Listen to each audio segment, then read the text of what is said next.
Milwaukee last year is a great case study. And look, this is a question, so let me throw it out there too from that guy, Ty.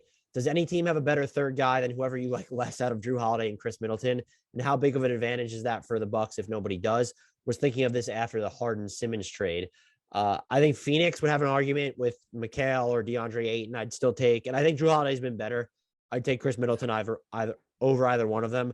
I'm taking Khris Middleton over the Nets' second best player at this point, who is Kyrie Irving, but I will absolutely take him over Ben Simmons as well.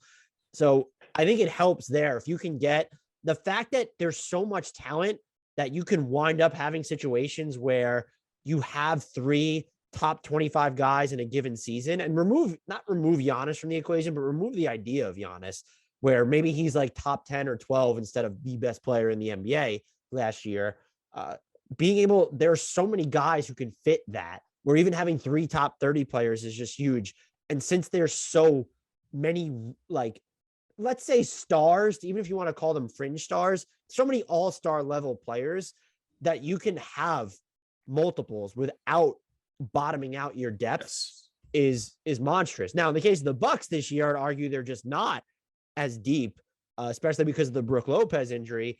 But that's also when you have 3 guys who are, I don't really know where Khris Middleton ranks this year, but when you have 3 guys who in any given season can be among the top 25 to 35 players in basketball, it gives you margin for error that I do think depth can't replace, because you look at some of the buckets or sets that Khris Middleton has run in playoffs past, and Jrue Holiday and having Giannis there too. The fact that like Giannis didn't have to be the primary ball handler down the stretch of a bunch of these games, that's a luxury that other teams aren't going to have. Right. And I think it helps out a team like the Nets.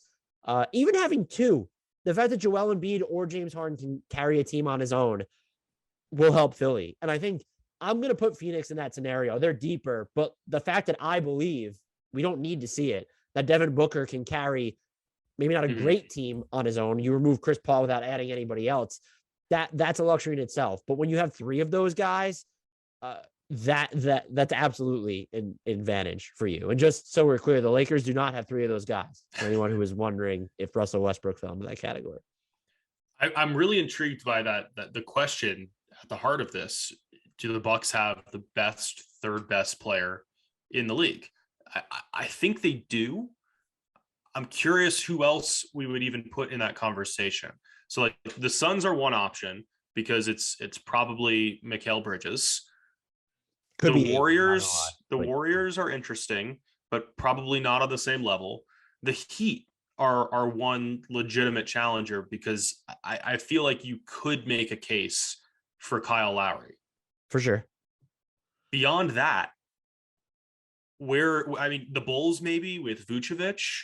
Lonzo. Yeah, I mean, the 76ers with a good version of Tobias Harris. Evan Mobley is intriguing as the 3rd best player in Cleveland if you don't consider him the 2nd best already. But like, I don't know that any of these are rising to the level of Middleton. Right. I really think the only true competition, if we're being like, let's cut through the fat here, it's Miami. And I don't even know if you can throw Golden State in there. We need to see more of Klay Thompson. Let's see Klay Thompson in the playoffs. So I think those are the only 2 teams that you can reasonably pit against them. Could Utah with Mike Conley, Donovan Mitchell, Rudy Gobert? Maybe. Mike Conley's been ridiculous this season. I wouldn't pick them over the Bucks. I wouldn't pick him over. It comes down to. It would be Middleton Bucks, versus Heat, Lowry Suns, versus Conley. Maybe Warriors to me. Yeah. I think it's the Bucks though. The Bucks. I think it's the Bucks. Not written in stone. Subject to change by the end of the year. JT Alexander asks. Actually, hold on. Maybe not though, because if available, Durant, Simmons, and Irving. No, there are so many guys that I would take over Kyrie and Ben Simmons at this point. And look, Kyrie Irving being able to play has to be a factor here. Even if you're looking at raw, and that's why I had to include the when available caveat. But I mean, at peak powers, like Simmons coming into this year would have been viewed higher than Middleton without question. And just because he hasn't played, has his stock fallen that much as a basketball player? I think Khris Middleton is just better than Ben Simmons.